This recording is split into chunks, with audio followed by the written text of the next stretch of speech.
Man, walk us through. I mean, look, there's a lot to talk about with the team. Now, Steve made an interesting point last night when somebody asked him about the 2 first-round picks, and he said, hey, they're young guys, there's guys in front of them.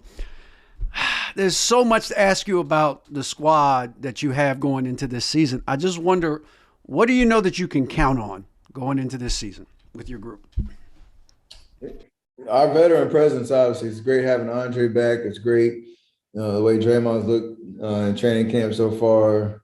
Obviously, the anticipation of Klay, returning from his injury. We have a strong core and DNA of how we do things that, we rely on and have relied on for years now. What I've seen early in camp is there's a commitment to just our style and moving the ball. That offense by committee where everybody's, cutting, screening for each other. We obviously know is you get scouted and, as fourth quarters come, things kind of slow down. You have to get to your bread and butter offense, but we have a lot of shooting that we, necessarily didn't have the last couple of years. And being able to create space and create room on the floor with that shooting, I feel like, will help us a lot this year offensively. Jordan Poole has been just a superstar in terms of, taking advantage of his opportunity, continue to get better, the work he puts in, and obviously he's shown that early. And he has a prime opportunity to be a spark plug for us all year long. So I think just what Warriors basketball is and how, you've seen us play for years on end, it'll be another evolution of that, and hopefully the spacing, the shooting threats that we have will open up a lot more opportunities and options across the board. And then when Klay gets back, it's just a matter of figuring out what our rotation is and understanding he's gonna take us to another level. So we almost got like 3 seasons in one. It's like the anticipation for Klay coming back, whenever he does come back, that first maybe month or 6 weeks where you figure out, what he looks like and get his legs underneath him. And then you have the playoff push that, we're kind of breaking it up into those segments and hopefully we take care of our business. Yeah, from your standpoint, I guess I would think it doesn't even merely matter where you are, like in the playoffs. If you'd rather be 1 than 8, I know, but if you're 8, so be it, right? I mean, you always want home court advantage. That's history says that definitely sets you up for a better chance to make a deep run. But to your point, especially how last year, when we felt like even last year, if we had got one of those 2 play-in games, we would have been a tough out in a 7-game series because we've been before we had the experience. So hopefully we can, Siri's over here talking to me. We can get into the playoffs and with the home court advantage and understand who we are and our identity is. It hasn't been proven that, we're an easy out in any playoff series. So that's what we're banking on. Steph, I had a player tell me once that low key you were the most gangster player in the league, right? Like how I know you're a nice guy and you play golf and all that stuff and you have children. I play golf play golf. It's a very golf, friendly. I'm just bad at it. It's very friendly and fun. Damn, Marcus. I just be wondering sometimes what's in your head. Like there's this complete kind of other side of you that even on the court you're smiling a lot, you're playing, but you are quote unquote the babyface assassin. What are you telling yourself in your head when it's time to get going? Like this summer, for instance, when reportedly you guys were out here trying to get some help and it ends up being not that much, and it's like, okay, basically it's on you again, right? You gotta at least carry until Steph gets there. Until Klay gets there. In your head, what does Steph tell himself to get ready, to put in the work, and to be able to carry this load?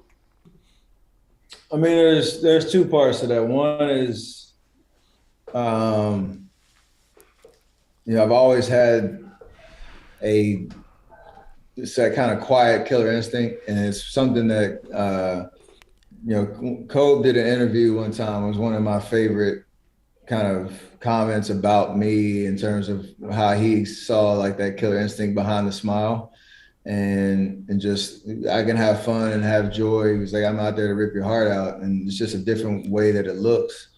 So there's a confidence no matter what situation you are that I have the ability and the skill set to win any game, any night. And, that's something that is only built on the shoulders of the work that you put in, not to be cliche, but like, that's really, how I gain that confidence and maintain that from year after year.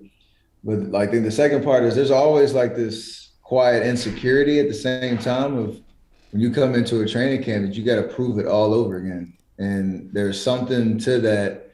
I get nervous right before training camp starts. There's this, again, I call it insecurity throughout your summer workouts where like I really have to be intentional about what I'm doing, what I'm working on, what my mentals are like going into the season, because there's no guarantee that what I've done before is just going to show up. And so I have a fine balance between those two emotions.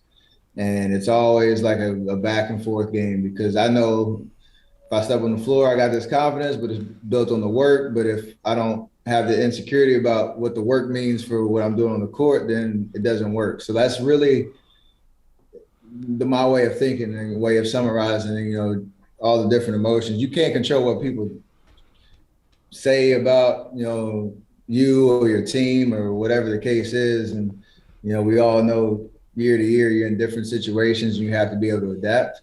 Yeah. But for me personally, those are the two kind of emotions that I have to balance, every single year to try to stay on this level. So is the voice in your head, like, what is it like? Is it like, are you in front of a man in front of you and are you like, man, you garbage, you can't guard me? Like, is he like going off? What does he sound like? There's something to that. I might have to put the voice memo. Like, if you were to narrate this, who would you get to narrate the voice of the killer inside? Say that again. If we were like to hear this voice and you were like to put a narrator on it, which voice would fit the psycho inside of you who wants to destroy everybody? Kevin Hart would be like the insecure side of like, you ain't nothing. Man, you ain't gonna like just ragging on you the whole time. You feel like, like it probably would be Kobe's voice on the other side of like that killer instinct, that you're ready for pretty much any situation, knowing who you are. So that's might be an animation coming in for that. So what was what did you and Brandon work on during the offseason? What would you and your group kind of put in your bag that maybe wasn't there before? Or what did you try to refine or strengthen that was there before? Yeah, at this point, I mean, understanding my physical stature, still 6'3", still $190. There's not much to add in terms of how I do things. It's all about just being as efficient as possible with how I move, how the ball moves, and where I'm getting my shots at. So I'd say I just try to do everything I've been doing even better. And that's always been the kind of approach, to the work that I do over the summer. And then a lot of it is the mental work for sure, to kind of Marcus's earlier point, just around trying to anticipate what the season will look like based on, the team and the style of play that you want to kind of bring to life. And for me, it's always conditioning. That's the biggest thing. Like I have to, as you get a little older and older in this league, that's the hardest thing to maintain throughout the summer. So you have to work a little bit smarter every year, especially the way that I play. Because I cover ground on the court, and it is my superpower out there to be able to, just outrun guys, night after night. So that is, that's the unlock for me pretty much every year, is how can I elevate that part of my game as I get older. Yeah. DA, I'm gonna be so proud when this commercial drop where there's like a voice personifying the gangster inside. We gonna know that this began on Hoops Adjacent, right? Exactly. AP credits on that for sure. I'm thinking Michael B. Jordan as the soothing voice, as the voice that says Michael B. Jordan as Adonis Creed, not as himself. Okay, You know what I'm saying? or as Killmonger. Either one would work for me. I mean, I think they're both very confident people for different reasons. Killmonger, I like that. That might be a better one. He's just got a firmness to his voice. I like that. You were talking before about, how the criticism you got, and it was a lot. Like, I think we've gotten a little bit past it, but 15, 16, 17 was kind of wild. But one of the great praises you got was from a player who's like emotionally my favorite, right? Like Allen Iverson has always been like a rider for you. I just wanted to know, what did that feel like? What does he mean to you? What does his game mean to you? Because to me, like Allen Iverson is my heart. You know what I'm saying? So when that guy says it, it means a lot. Yeah, AI and Shaq have been the two guys that I grew up watching that have shown so much love, and they go out of their way to do it too. That's the part that I love the most. Like, they know, and I feel like they know based on how some of the things they said and the impact that they've had on this generation of basketball player. Like, that's who we watched growing up. AI with his flair, his confidence, his uniqueness. He represented culture on the basketball court and off. He was unashamed and unapologetic about who he was, even when the rules were almost set up for him to fail in the sense of how he ran his life. So, you want to make sure that he is celebrated. And I know this generation of player definitely is probably unanimous how much of an impact AI had in some way, shape, or form on their game or their interest. He had you with cornrows at Charlotte Christian and baggy I tried. I ain't have that. That right hairstyle. Was it crispy? I ain't have it right. So, but I love to try and imitate the moves. And I did wear the accessories though. He did have me on the accessory game. So, okay. Like what? The armband? Oh yeah, the finger sleeve. Armband right below the elbow, finger sleeve. Maybe the headband if you want to throw that on. Yo, that's hella funny picturing you at Charlotte Christian with the armband. I'm gonna find a picture. Who wore it better? Yeah, exactly. To know that like he's been retired for a while and he still watches the game and appreciates the way that you play and put you in his top whatever list, like that means a lot. And that's the part, like from a colleague perspective, it's interesting. It's gonna be wild to like know who I'm rubbing shoulders with, like Dame and LeBron and Kawhi and CP and all the guys that you've just competed against year after year after year. When it's all said and done, it's gonna be such an appreciation of what we accomplished and the wars that we had on the floor and all of that. And hearing AI and Shaq talk about it, it makes me appreciate what's happening right now because I know like this is special.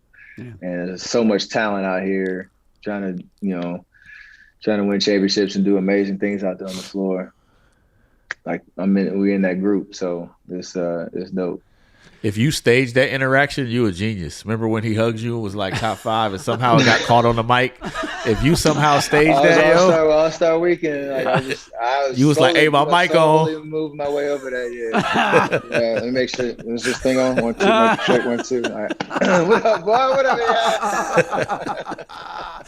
Genius move. Always a step ahead.